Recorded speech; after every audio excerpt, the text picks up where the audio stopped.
बिस्मिल्लाहिर्रहमानिर्रहीम अस्सलामुअलैकुम viewers, welcome back to another vlog. आज के व्लॉग में मैं आप लोगों के साथ जिस कुर्ते पे मैंने ट्रेस किया था उस कुर्ते की एम्ब्रॉयडरी आप लोगों के साथ शेयर करूंगी। आप लोग देखते जाएं किस तरह के टांके में लगाऊंगी, कौन सा थ्रेड मैं यूज़ कर रही हूँ। इसके लिए मैंने एंकर का धागा ले लिया है। एंकर का धागा लेने का ये मकसद है कि एंकर का धागा, इसका कलर नहीं ख़राब होता। आप जिस तरह मर्ज़ी है कपड़ों को वॉश करें, इसका ये कलर नहीं छोड़ता। अच्छा, ये इसका धागा जो होता है, यहाँ पे आपको 6 थ्रेड जो हैं वो इकट्ठे मिलेंगे। उसमें से 2 थ्रेड आपने अलहदा करके आपने सुई में डाल लेने हैं। अच्छा, सुई में डालने के बाद मैं क्या करूँगी, क्योंकि पट्टी को अभी बटन नहीं लगे हुए, तो आपने नीचे और ऊपर वाली पट्टी को आपने रख के उसके ऊपर आपने टांका लगा देना है, ताकि जब आप फ्रेम लगाएं तो आपको कोई मसला ना हो। क्योंकि जब तक आप इसके ऊपर टांका नहीं लगाएंगे तो ये दोनों पट्टियाँ खुलती रहेंगी और आपको फ्रेम लगाने में प्रॉब्लम होगी। अच्छा, मैंने पहले थ्रेड को अलहदा कर लिया। थ्रेड को अलहदा करने के बाद फिर उसके बाद मैंने इसको सुई में डाला और मैंने सबसे पहले इसका टांका लगा दिया। अच्छा, टांका मैंने किस तरह से लगाया ये आप लोग देख लीजिएगा। मैंने दोनों पट्टियों को रखा है साथ में और इसके ऊपर टांका लगा दिया है। अच्छा, इसके ऊपर मैं ज़्यादातर जो एक ही तरह का टांका करूँगी, ज़्यादा नहीं करूँगी। जो इसकी 2 मैंने स्ट्रेट लाइंस लगाई हैं उसके ऊपर मैं फिश टांका करूँगी और बाकी सारी मैं इसके ऊपर भर्ती जो होती है, जो कि सारे फिल होते हैं पूरे पूरे फ्लावर्स, उस तरह की मैं इस पर कढ़ाई करूँगी। एक और जो इस पर कर्व है उस पर मैं डंडी टांका करूँगी। ठीक है, ये कुछ टांकों के नाम हैं जो मैंने आपको बता दिए हैं। जो लोग एम्ब्रॉयडरी करते रहे होंगे इनको इस चीज़ का आइडिया होगा कि ये कौन कौन सा टांका है। अभी मैं आप लोगों को करके भी दिखा देती हूँ। अच्छा, सबसे पहले ये करना है आप लोगों ने कि आप लोगों ने फ्रेम ऐसी लेनी है जो फ्रेम आपके कपड़े का यानी सही तरह से उसको थोड़ा खिंच के आए। जितना आपका कपड़ा खिंच के आएगा उतनी अच्छी एम्ब्रॉयडरी होगी। क्योंकि ये लॉन है, लॉन पे थोड़ा एम्ब्रॉयडरी में ये प्रॉब्लम होता है कि अगर आप धागे को ज़्यादा खींचेंगे तो वो जो जिस जगह से आपने सुई गुजारी होगी वो सुराख थोड़ा सा वहाँ से खुला हो जाएगा। अगर यही चीज़ आप कॉटन पे कर रहे हों तो कॉटन पे बहुत ज़्यादा नीटनेस आती है। लॉन पे भी जिन लोगों के हाथ में नीटनेस होती है, नीटनेस आती है, मगर ये है कि थोड़ा सा प्रॉब्लम होता है इसमें। क्योंकि इसमें लॉन का जो कपड़ा होता है वो बहुत ही सॉफ्ट होता है और वो जब आप ज़्यादा अगर उसको धागे को खींचेंगे तो वहाँ से थोड़ा उसका होल ज़्यादा हो जाएगा। इसलिए आप लोग इसको आराम आराम से हल्के हाथों से आप इसके टांके को खींचिएगा, बहुत ज़्यादा खींचना नहीं है। और साथ साथ ये भी ध्यान रखना है कि आपने सुई में बहुत बड़ा धागा नहीं डालना। अगर आप सुई में बहुत बड़ा धागा डाल देते हैं तो आपको बहुत मुश्किल होती है, बार बार उसको आपको सीधा करना पड़ता है और उसको मैनेज करना थोड़ा मुश्किल हो जाता है। अच्छा, मैं ये फ़िश टांका कर रही हूँ। आप फ़िश टांका देखें, इंतहाई ईजी होता है। इसको जिस तरह से क्रॉस क्रॉस लगे हुए होते हैं, क्रॉस स्टिचेस भी आप इनको कह सकते हैं, सेम उसी तरह से होता है। एक साइड से बिल्कुल आप फर्स्ट वाले टांके के साथ से उठाएंगे उसी तरह से, फिर ये क्रॉस में आकर दूसरी साइड से आपने बिल्कुल टांके के साथ से उठाना है। अच्छा, अब जितनी फ्रेम में आ रही है इस तरह की स्ट्रेट लाइंस, तो इन पे मैं इस तरह का फ़िश टांका कर लूँगी। फिर उसके बाद नेक्स्ट मैं आप लोगों को बताऊँगी कि मैं क्या करूँगी। अच्छा, ये एम्ब्रॉयडरी आजकल लोग हैंड एम्ब्रॉयडरी जो लोग पसंद करते हैं और जो इसको समझते हैं वो आज तक इसकी बहुत कदर करते हैं। लोगों ने बहुत ज़्यादा ट्रेंड चेंज भी कर दिया। अब हैंड एम्ब्रॉयडरी इतनी ज़्यादा लोग नहीं करवाते, मगर जो करवाने वाले हैं और जो लोग समझते हैं इसकी वैल्यू को वो ज़रूर करवाते हैं। अभी अगर आप एक हैंड एम्ब्रॉयडरी वाला कुर्ता किसी को पहना हुआ देखेंगे तो जो बंदा समझ रखता है वो फ़ौरन आपसे पूछेगा कि आपने कहाँ से एम्ब्रॉयडरी करवाई है। और बाकी मशीन का जो आपने कुर्ता बनवाया हुआ होता है वो भी आप देखिएगा, दोनों में ज़मीन आसमान का डिफरेंस होता है। जो हैंड एम्ब्रॉयडरी होती है उसकी खूबसूरती अलग होती है और वो बहुत अच्छी और डिसेंट लगती है।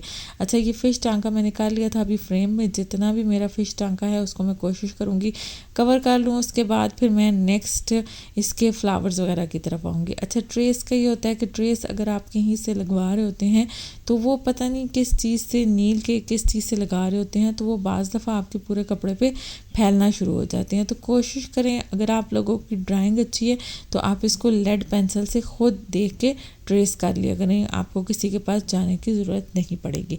अच्छा, बाकी ये है कि आप लोग साथ साथ देखते जाएं कि मैं किस तरह से कर रही हूँ। अभी मैंने स्ट्रेट लाइन लेके आई थी, फिर नीचे वाली लाइन को मैंने कंप्लीट किया था, अभी फिर ऊपर वाली लाइन को मैं कंप्लीट करूँगी। इसके बाद फिर मैं इसके फ्लावर की तरफ आऊँगी।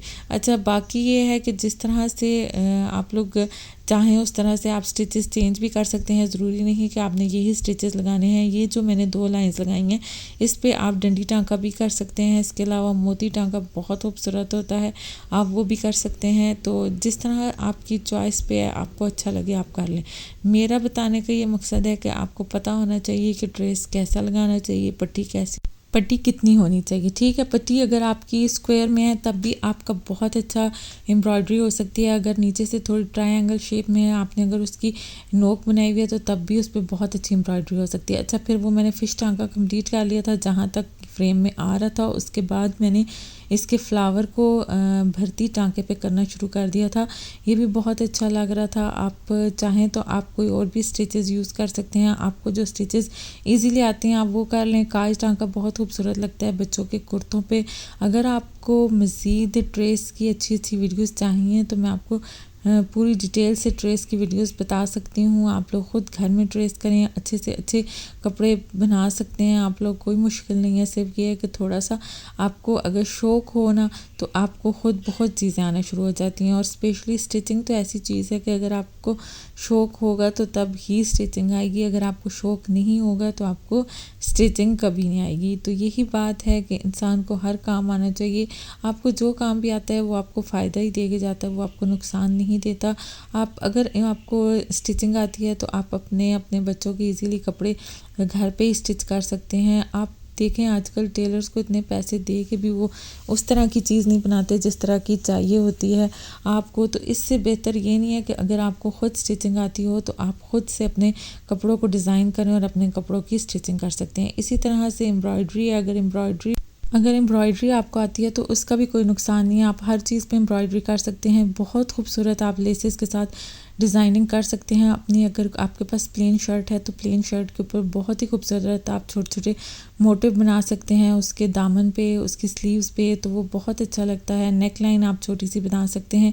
आपको एक दफ़ा ट्रेस लगाना आ जाए, आपको ये समझ आ जाए कि किस तरह से हमने कौन सा टांका करना है, ये अपने हाथ की सफाई की बात है। आजकल तो हर चीज़ टीवी पे सिखाई जाती है, आप देखते कि सीख सकते हैं और आप कर सकते हैं। बाकी ये है कि स्टिचिंग, एम्ब्रॉयडरी ये चीज़ें शौक़ वाली होती हैं। अगर आपको शौक़ होता है तो ये आपको ख़ुद बहुत आ जाती हैं और आप लोग ख़ुद इंटरेस्ट लेके ऐसी चीज़ें सीखते हैं और बनाते हैं। होपफुली आप लोगों को मेरी आज की वीडियो अच्छी लगी होगी। अगर आपको मेरी आज की वीडियो अच्छी लगती है do subscribe my channel, like and share.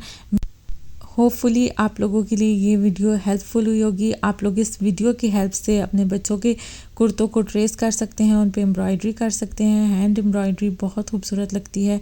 ये हमेशा से इसका ट्रेंड रहता है। अगर आप कोई हैंड एम्ब्रॉयडर्ड चीज़ सालों बाद भी निकालते हैं तो वो लगता है कि वो आज के ट्रेंड के मुताबिक है और आज के फ़ैशन के मुताबिक है। कुछ चीज़ें ऐसी होती हैं जो कभी भी आउट ऑफ फैशन नहीं होती हैं। उसमें से भी एक हैंड एम्ब्रॉयडरी है कि जिसका कभी फ़ैशन आउट नहीं होता, ये हमेशा इन रहती है। आप किसी भी दौर में पुराने से पुराना अपना कपड़ा कोई एम्ब्रॉयडर्ड निकालेंगे तो वो उस दौर में फ़िट आएगा और वो बहुत ही खूबसूरत और डिसेंट लगेगा। होपफुली ये वीडियो आप लोगों के लिए हेल्पफुल हुई होगी। आप लोग इसकी हेल्प से अपने बच्चों के कुर्तों पे एम्ब्रॉयडरी कीजिएगा। इसके अलावा ज़रूरी नहीं कि सिर्फ लड़कों के ही आप कुर्तों पे इस तरह की एम्ब्रॉयडरी कर सकते हैं। इसी तरह की सेम एम्ब्रॉयडरी आप लड़कियों की शर्ट्स पे भी कर सकते हैं, उनके भी कुर्तों पे कर सकते हैं, उन पे भी ये बहुत खूबसूरत लगेगी। अब मैं वीडियो का एंड होने वाला है ऑलमोस्ट। मैंने जितने इस पे स्टिचेस यूज़ करने थे वो सारे मैंने आपको बता दिए हैं। आप लोगों को होपफुली समझ आए होंगे। टिल देन अल्लाह हाफिज़।